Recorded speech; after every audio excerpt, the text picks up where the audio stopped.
9 адамсыз.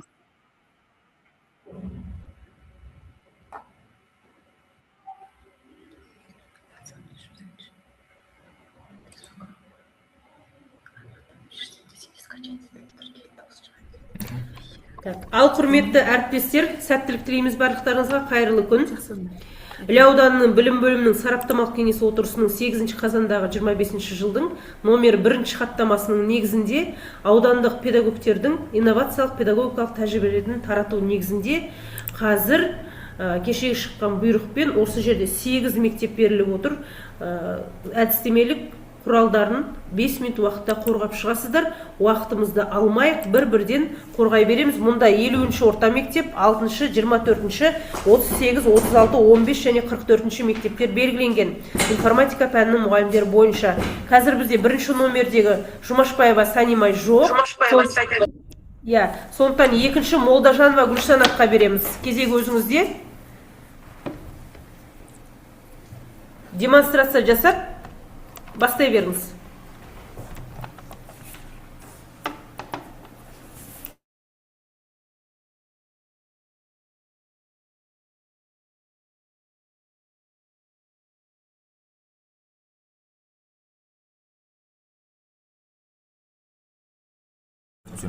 Молдажанова Гүлсанат Бақтыбек қызы бастаңыз.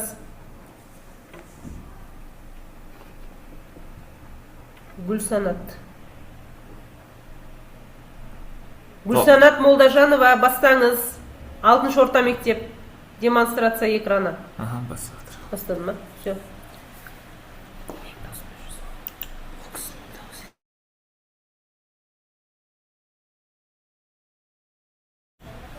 Даусыңыз шығып жатқан жоқ, апай? Неде отырмын, зумда отырмын.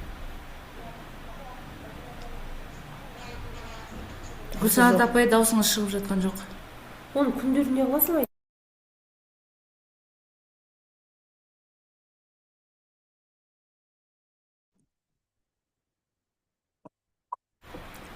Апай, даусыңыз шығып жатқан жоқ қой сіздің. Гүлсанат апай.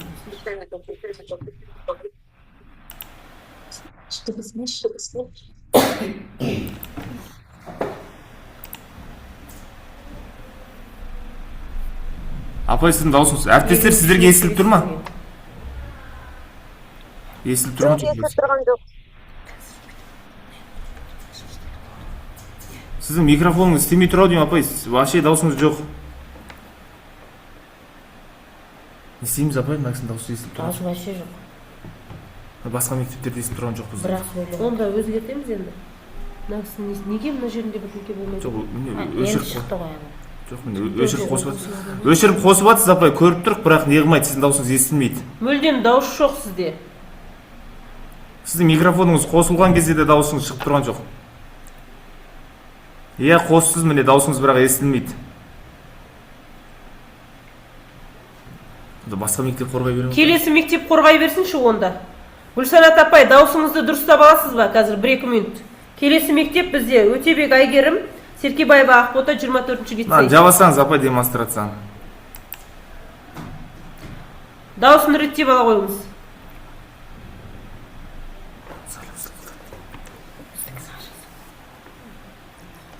Бұл несі ужас, мынаны басап жүр. Соттан неге?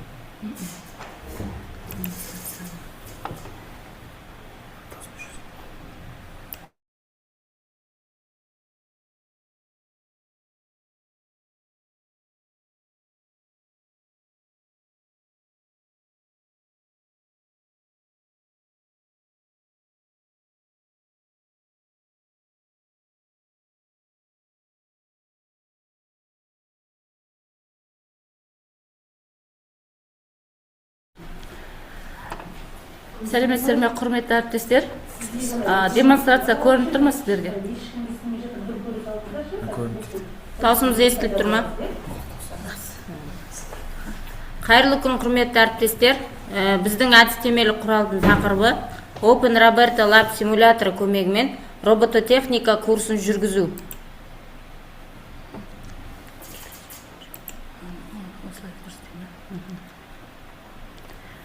Біз нөмірі 24-ші лицейдің информатика пән мұғалімдері Өтебек Әйгерім Өмірбекқызы, Серкебаева Ақбота Серікқызы.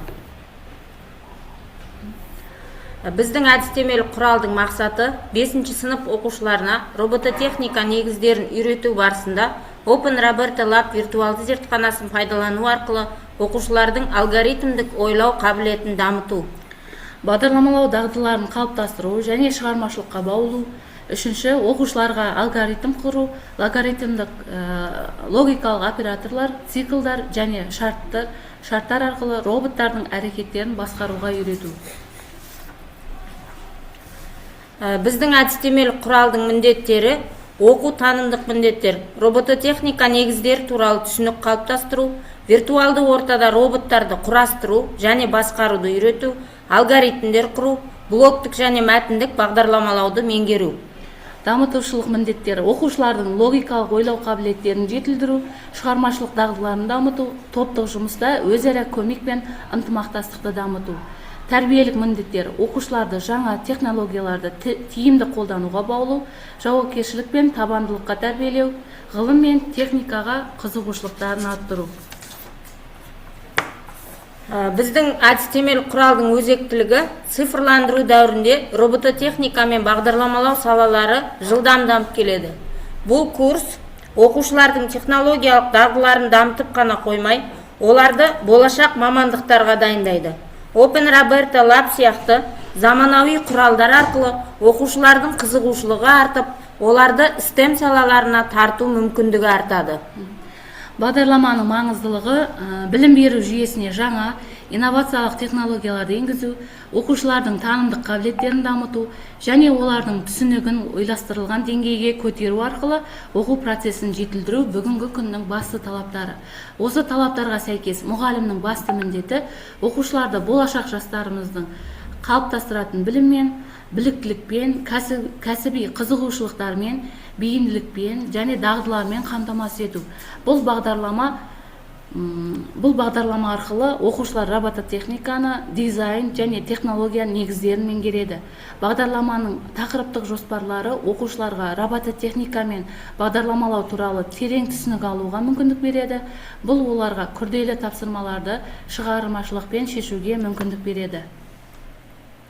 Біздің бағдарламаның күтілетін нәтижелері: бағдарламаны аяқтаған оқушылар Open Roberta Lab роботын қолдану негіздерін меңгереді. Open Roberta Lab платформасында бағдарламалар жазалады.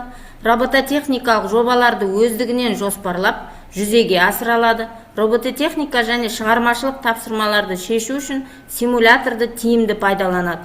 Топтық жұмыстарда өз үлесін қосып, тиімді қарым-қатынас орнатады. Бағдарламаның ерекшелігі роботтарды құрастыруды және басқаруды компьютерлік симуляция көмегі арқылы үйретеді. Арнайы құрылғыларды қажет етпей, кез келген компьютерден онлайн қолдануға болады. Роботтарды түрлі кодтау тілдерімен басқаруға қолайлы. Олар блоктық және Python.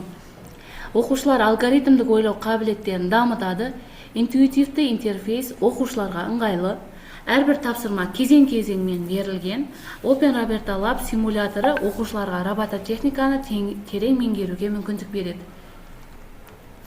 Біздің бағдарламада 34 сағатқа арналып құрастырылған күнтізбелік тақырыптық жоспар құрылған. Әдістемелік құралда практикалық тапсырмалар әзірленген. Бағдарлама қолданып отырған Open Roberta Lab заманауи, қолжетімді және инновациялық құрал. Ол браузер арқылы жұмыс істейтіндіктен қосымша орнатуды қажет етпейді. Бұл көптеген мектептер мен үй жағдайында да қолдануға мүмкіндік береді. Виртуалды ортада Arduino немесе Lego роботтарының әрекеттерін модельдеу арқылы оқушылар нақты құрылғысыз-ақ өз жобаларын сынай алады. Мұндай әдіс техникалық жабдықталуы төмен мектептер үшін тиімді шешім. Бағдарламада ұсынылған тапсырмалар мен жобалар ғылыми негізге сүйеніп құрылған. Оқушылар алгоритм құру, логикалық операторлар, циклдар мен шарттар арқылы роботтардың әрекетін басқаруды үйренеді. Бағдарламаның құрылымы модульдік жүйеге негізделген. Әр модуль алдыңғысымен логикалық байланыста. Теория мен тәжірибе үйлестіріліп, оқыту процесі кезең-кезеңмен жүзеге асырылады. Базалық интерфейспен танысу, қарапайым код жазу, күрделендірілген жобалар құрастыру, жобаларды жоспарлау, орындау және талдау арқылы оқушылардың дағдысы жүйелі дамиды. Қорыта келе, Open Roberta Lab симуляторы көмегімен робототехника курсын жүргізу әдістемелік құралымыз мұғалімдерге оқу процесін жүйелі ұйымдастыруға, оқушылардың алгоритмдік ойлау қабілетін дамытуға және робототехниканы заманауи талаптарға сай тиімді оқытуға мүмкіндік береді. Назарларыңызға көп рахмет.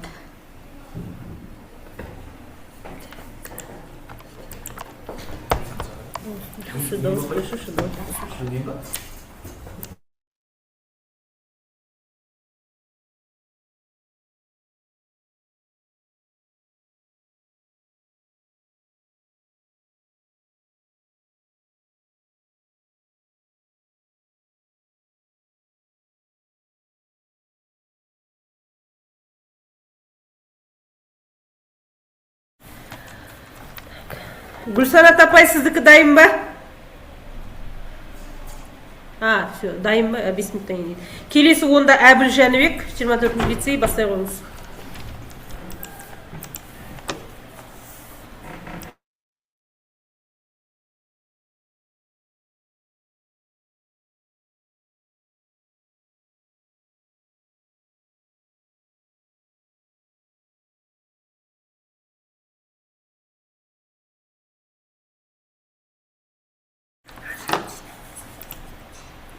Армысыздар, құрметті әріптестер. Ең жобалық жұмысымның тақырыбы, әдістеме құралының тақырыбы робототехника үйірмесінде жобалық жұмысты ұйымдастыру әдістемесі. Робототехника үйірмесінде жобалық жұмысты ұйымдастыру әдістемесі тақырыбындағы бұл әдістеме құрал мен 8 сынып оқушыларына жасап шығардым. Мақсаты робототехника үйірмесінде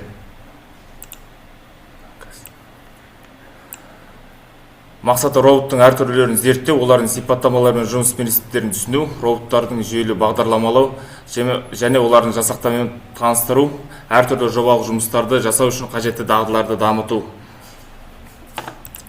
Міндеттері оқушыларды робототехника құралдарымен және бағдарламалау негіздерімен таныстыру, жобалық жұмыс жүргізудің кезеңдерімен әдіс-тәсілдерін меңгеру, оқушылардың шығармашылық және логикалық инженерлік ойлау қабілетін дамыту болып табылады. Осы негізді ала отырып мен оқушыларға мынадай қадам-қадаммен көрсетілген бірнеше жоба жасап шығардым. Мынау бірінші қадам, екінші қадам. Осы көрсетілген қадам негізінде оқушылар роботты құрастырып, оны мысалы сызық бойымен жүргізу болса, сол арқылы бағдарламалап сызық бойымен қозғалтып жүргізетін болады. Осындай негізде мен бір 10 жоба жасап қойдым, мұғалімдер пайдалана алатындай оқушыларға. Және нормативтік бөлімде 34 тақырыпқа негізделген күнтізбелік тақырыптық жоспарлау жасадым, және соған сәйкес әр сабақтың өзінің қымыршысы көрсетілген мұғалімдер пайдалану үшін. Қорыта айтқанда, оқушылар мұғалімдер осы әдістемелік құралды пайдалану арқылы оқушыларға техника құрылғылармен жұмыс істеп үйретеді, нақты өмірлік жағдайларға бейімделген жарыстарға жұмыстар жасап көрсете алады, өз идеяларын жүзеге асырып, оларды презентациялау қабілетін нақтылайды, және жарыстар мен көрмелерге қатысу арқылы бір жеткілікті нәтижеге жететін болады. Мектепте осындай үйірменің ұйымдастыруы тек бір пәннің аясында ғана емес, бірнеше пәнді интеграциялау арқылы жүзеге асырылатын болады. Жаратылыстану пәндері мен информатика, технология, тіпті өнер пәндері сабақтастыра отырып жүзеге асырса болады. Болашақ инженер мен IT мамандарының алғашқы қадамын жасауға мүмкіндік беретін болады әдістемелік құрал. Назарларыңызға рахмет. Сұрақтарыңыз бар ма? Сұрақ жоқ екен ағай. Сұрақ жоқ па? Жақсы, рахмет. Келесі Гүлсанат Бақтыбек қызы, дайынсыз ба? Болмаса келесін жібере берейін. Дайын, е? Дауысыңыз қосылмады, апай? Дауыс жоқ. Жақсы. Болмаса апай, басқа біреудің несімен қосыласыз ба, ноутбугымен? Қайтадан қосылып көрсеңізші басқа ноутбукпен. Келесі бізде Раисова Назерке Адилбековна, Дүнген Назгүл Бериковна, 38-ші мектеп гимназия, бастай қойыңыздар.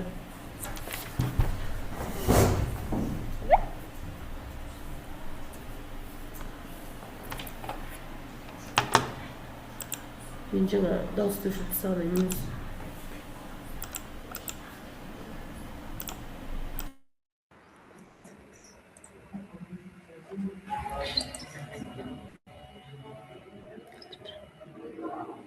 естіле ма? естіліп тұр апай, демонстрация шығарасыз ба? Шығардым. Жоқ, сіздікі көрініп тұрған жоқ. Ол жаңағы аннексинг ғой. Сіздікі апай, орысша қорғайсыздар ма сіздерге мынау ма шығып тұрған? Қазақша? Онда мынау жаңағы кісінікі. Сіздерге шығып тұрған шығар апай, қайтадан демонстрация жасаңыздаршы.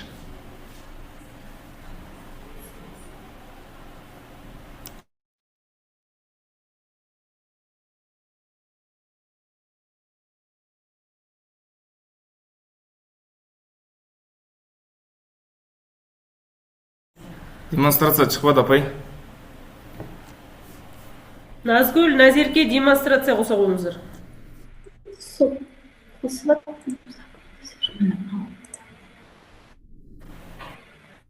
Шықты ма? Жоқ, жоқ, жоқ. Шықты ма? Жоқ.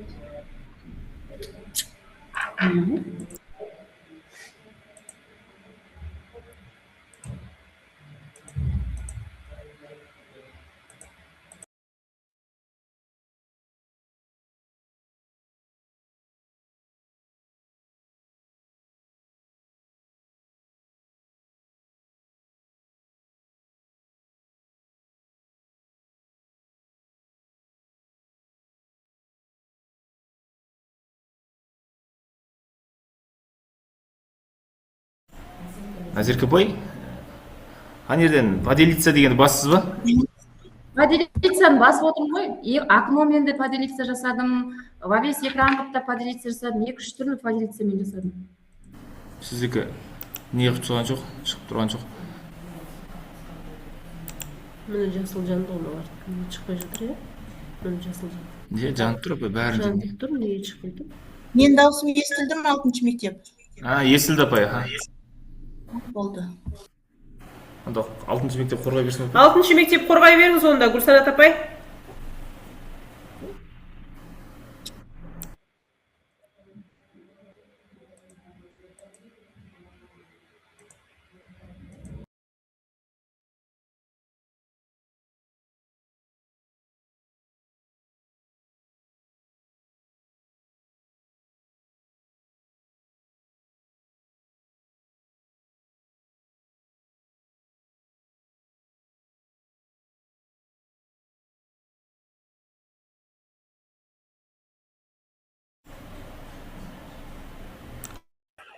Әріптестер, мен қорғай берейін бе?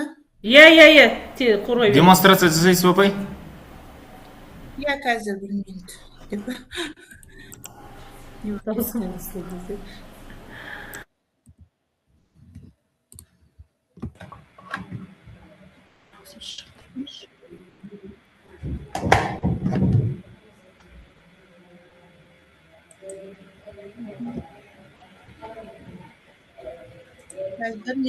minut.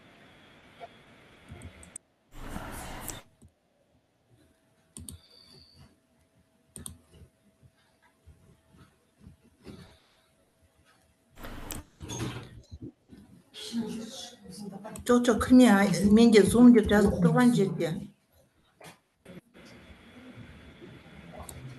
Менде демонстрация экраны қосылып тұр дейді, бірақ сіздерге көрінбей тұр ма? Жоқ апай, бізге көрініп тұрған жоқ. Ваша демонстрация экраны қосылып тұр. Назгүл апай, сіздің демонстрацияңыз маған көрініп тұр 15-ші мектеп. Жоқ, бізге шығып тұрған. Ағайдікі көрінді. Жоқ, бізде вообще демонстрация жоқ апай. Маған шықты, қазір қайтадан ағай сіздікі шықты.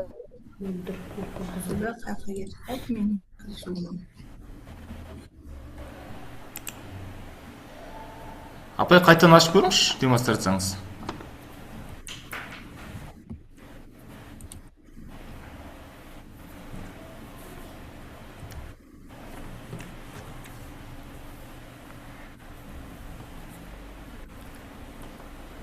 36 ай кірген жоқ,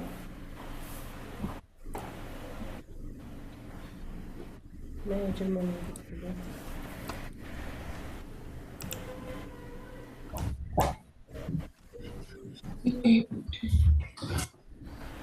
Кімдікі ашылып жатыр? Біреудікі ашылды. Жасанды интеллект деген. Біздікі ма ол? Жасанды интеллект деген ашылды ғой. Все, ашылды. Баған бері ашылып тұр. Мен бірнеше рет көрдім. Қайтан жауап көрдім. Тауып тастай салып. Ал енді қорғай беремін.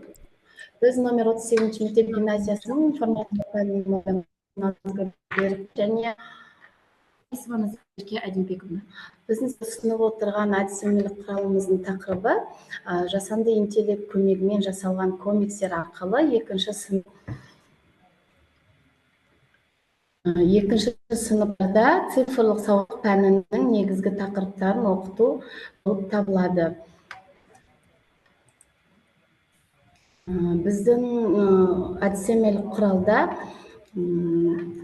басты ерекшелігі жасанды интеллект көмегімен әзірленген комикстерді пайдалану арқылы күрделі ұғымдарды оқушыларға қарапайым және бейнелі әрі қызықты формада ұсыну болып табылады. Мазмұнына келетін болсақ, кіріспе бөлім, негізгі бөлім, цифрлық сауаттылықтың бастауыш мектептегі орны, жасанды интеллект және білім берудегі жаңа мүмкіндіктер, үшіншісі комикстерді оқыту процесінде қолданудың тиімділігі, екінші сыныптарға арналған цифрлық сауаттылық пәнінің негізгі тақырыптарында жазылған комикстер жинағы, және қорытынды бөлім пайдаланылған әдебиеттер тізімі. Кіріспе бөлім айтатын болсақ, бізде комикстерде бейнелі суреттер мен қысқа мәтіндер арқылы мағыналы жеткізетін тиімді оқыту құралы және бастауыш сынып оқушылары үшін күрделі ұғымдарды қарапайым, көңілді әрі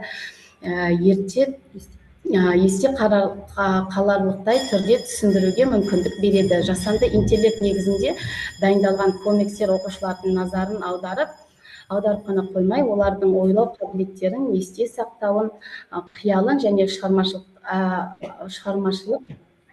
әлеуетін дамытады балалардың. Жалпы негізгі бөліміне келетін болсақ, цифрлық сауаттылықтың бастауыш мектептегі орны, жасанды интеллект және білім берудегі жаңа мүмкіндіктер, комикстер оқыту процесінде қолдану тиімділігі деген негізгі тақырыптар көрсетілген. Соның ішінде комикс жасауға мүмкіндік беретін жасанды интеллект құралдарына көп тоқталған. Айта кететін болсақ, Pixton, Midjourney, Stable Diffusion, DALL-E, ChatGPT, Storyboard Z, Canva, iMage генератор және Make Believe Comics. Одан да басқа жасанды интеллект құралдарына тоқталып, интерфейсі жайлы айтылған. Жалпы комикс жасау жолына келетін болсақ, әр комикстің әр кадрына мәтіндік сипаттама промпт жазылған. Мысалы, балалар компьютер сыныбында мұғалім кейбір қауіпсіздік туралы түсіндіріп тұр. Комикс стилінде деп промпт жасаңыз, жасанды интеллект соған сәйкес сурет жасап береді. Canva сияқты құралға кіріп, панельдерге суреттерді орналастырамыз да, соған сәйкес сөйлеу бұлттарын қосып мәтін жазуға болады. Жалпы, екінші сыныпқа арналған цифрлық сауаттылық пәнінің негізгі тақырыптарына комикстер жинағы әдістемелік құралда жасалған. Атап өтетін болсақ, мысалы, ақпарат түрелі тақырыбына комикс жасау. Мұнда тек қана комикс жасау емес, әр комикске сәйкес сценарий жазылған. Мысалы, сөздік ақпарат дегеніміз не, суреттік ақпарат дегеніміз не, сандық ақпарат дегеніміз не, дыбыстық ақпарат дегеніміз не. Бұл екі сынып оқушысының қызығушылығын оятуға бағытталған болып табылады. Цифрлық жалпы екінші компьютердің құрылғылары комиксіне келетін болсақ, мысалы комикс сценарийінде кейіпкерлерді ұйымдастыруға болады. Мұғалім, Арман, Айжан, Сәкен, яғни әрбір кадрда қандай іс-әрекет орналасуы керек, промпт бойынша жазады, немесе ChatGPT сол сияқты жиі интеллекттердің көмегімен сценарий жазуға болады. Сценарийдің көмегімен комикстер жазылған. Мына жерде көрсетілгендей әртүрлі сценарийға сәйкес комикс жасанды интеллект көмегімен жасалған. Бұл комикстер балалардың қызығушылығын ғана оятып қоймай, есте сақтау қабілеттерін дамытуға көп мүмкіндік береді. Жалпы, әдістемелік құралда екінші сыныпқа арналған цифрлық сауаттылық пәнінің комикстер жинағы қамтылған негізгі тақырыптар бар. Мысалы, айтатын кезде компьютердің құрылғылары, файлдар және бумалар, тармақталу алгоритмі, пернетақтамен танысу, айналамыздағы дыбыстар, роботтың қозғалысы, комикс сценарийлары бар. Информатикадағы робот, Жалпы жоба дегеніміз не? Компьютерлік батыр ақпараттың түрлері. Бұл комикстер оқушылардың білім білік деңгейін артуға бағытталған. Жалпы осы жинақтың көмегімен қорытындылай келе, оқушылар білім білік деңгейін ғана дамытып қоймай, мұғалімдер цифрлық сауаттылықты оқытудың тиімді әдістемелік құралы ретінде ұсынуға мүмкіндік бар. Ол оқыту сапасын арттырумен қатар, оқушылардың білімге деген ынтасын дамытып, заманауи цифрлық қоғамға бейімделуіне жол ашады. Назарларыңызға рахмет. Әріптестер, сұрақтарыңыз болса қоюға болады. Саламатсыздар ма? Бұл әдістемелік нұсқаулық құралдарыңызбен бөлісе аласыздар ма? Әрине, әрине. Рахмет. Бұл мақсатта жасалған ғой. Жақсы, рахмет. Рахмет көпке 38-ші гимназия. Келесі бізде Гүлсанат апай дайынсыз ба? Бүгін Гүлсанат апайды қайта. 44 қосылыпты. Апай, демонстрацияны өшірсеңіз. Назерке апай. Рахмет, әріптестер. Гүлсанат Кеунимжай, Бақтыбек қызы, дайынсыз ба? Гүлсанат апай жоқ болып кетті. 44-ші мектеп. 44 қосылды. Қорғай беріңіз. Кім қорғайды деп? 44 қорғай беріңіз, демонстрацияңыз ашылды ғой. Жақсы. Менің әдістемелік құрамының тақырыбы жасанды интеллект негіздері мектептегі алғашқы қадамдар деген тақырып 9-шы 10-11 сыныптарға арналған.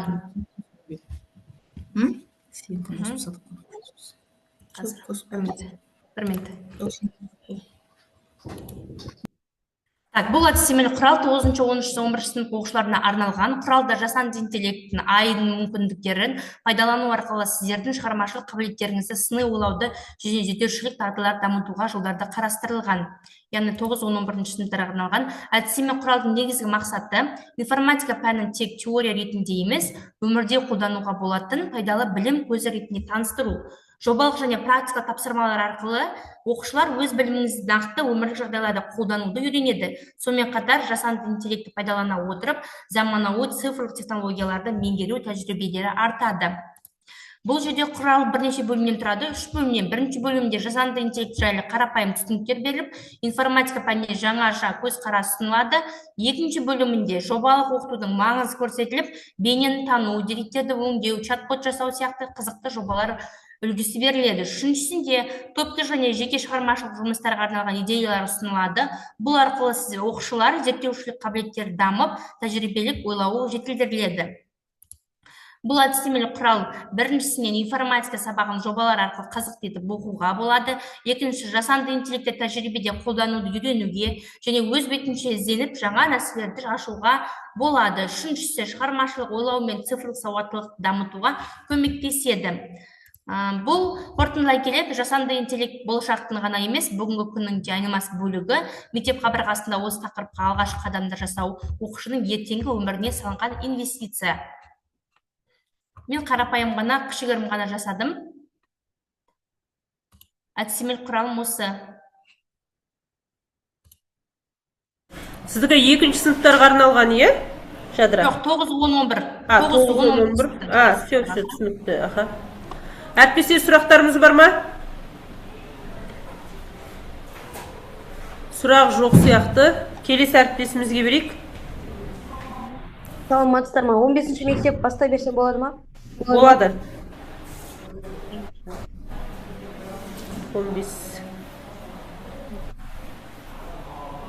15 айта беріңіз тезірек, демонстрация болсын. Қазір.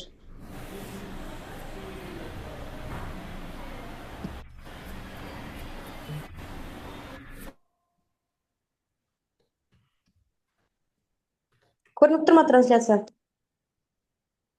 Көрініп тұр, Тамаша. Саламатсыздар ма, тағда құрметті әріптестер? Менің әдістемелік құралымның тақырыбы Python программалау тілінде алгоритмдерді. Телефонмен қосып отырсыз ба? Кешіріңіз, отбасы жағдайына байланысты. Кішкентай болып жатыр. Жақсы, қоса беріңіз. Бұл әдістемелік құрал менің 9 сыныптарға арналған.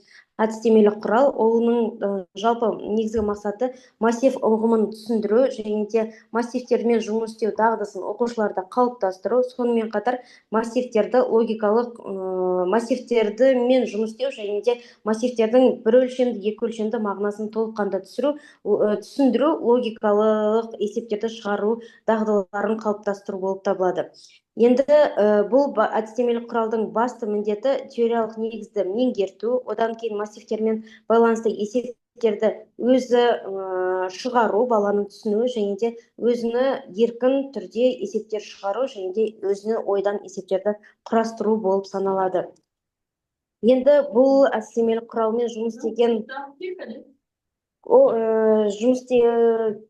істеумен күтілетін нәтижем менің алгоритм негізгі түрлерін толыққанды түсінеді және де мәліметтерді құрылымын толыққанды өздері алгоритмдердің рөлін біледі, логикалық ойлау қабілетін шыңдайды, сонымен қатар бағдарламалау арқылы түрлі есептерді шығару дағдыларын қалыптастырады.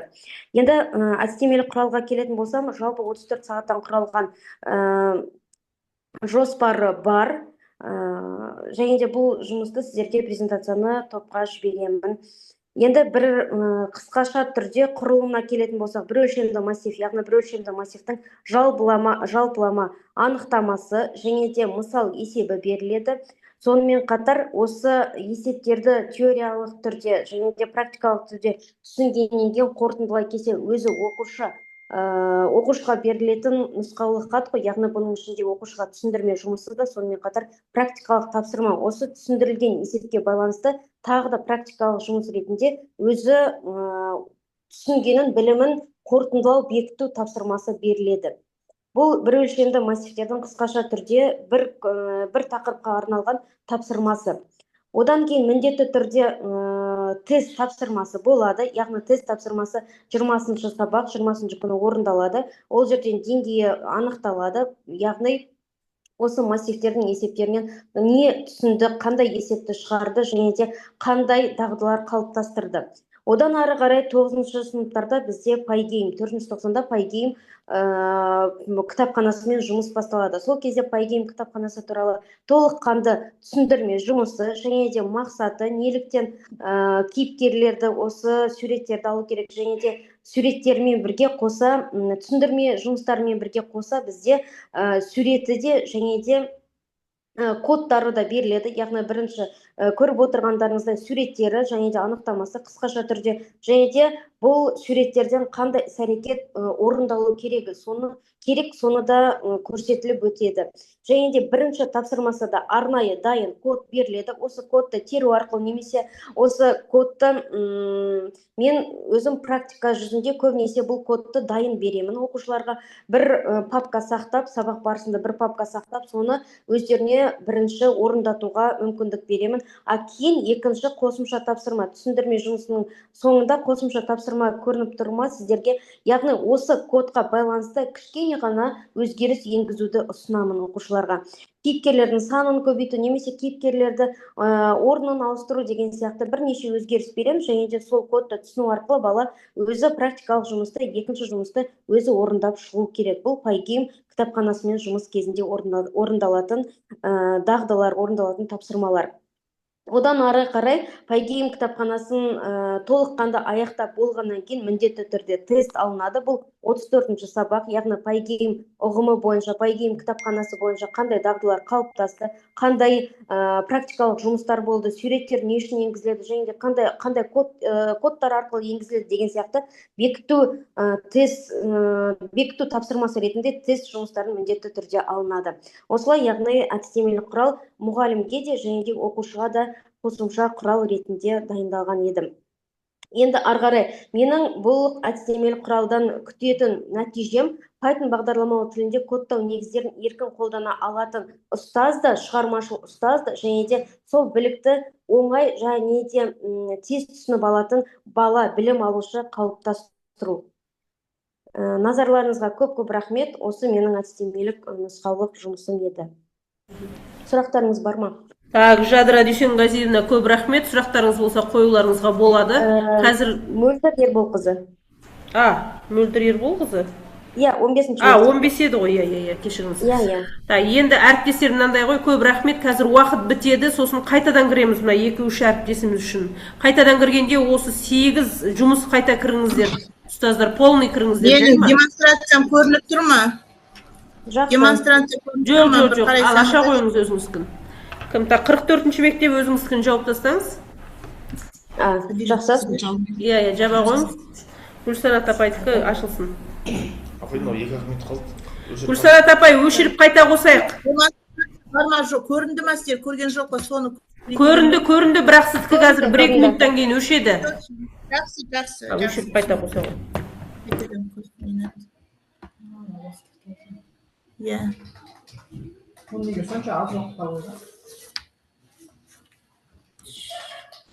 Тариф қой апай, сондай 40 минут беріледі.